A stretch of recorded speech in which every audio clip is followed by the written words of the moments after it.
Ini contohnya. Ada sebuah roti yang sudah bulat, baunya kurang menyenangkan. Ia sudah berlendih dan membuih. Warna sudah menjadi kehijau-hijauan. Budak ini lapar, dia rasa juga sikit. Akhirnya terkeluar 10 dirham.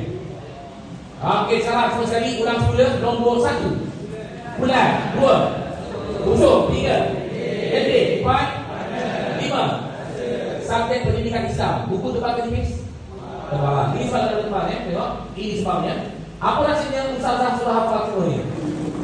Oh, stres kan? Saya berkata ini jangan takut, bukan semua kena hafal. Kata kuncinya. Satu kata kuncinya?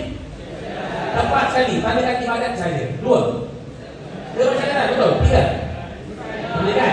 4 ekonomi. 5 dan 6. Okey. Buang semua lain. Rapatkan dia.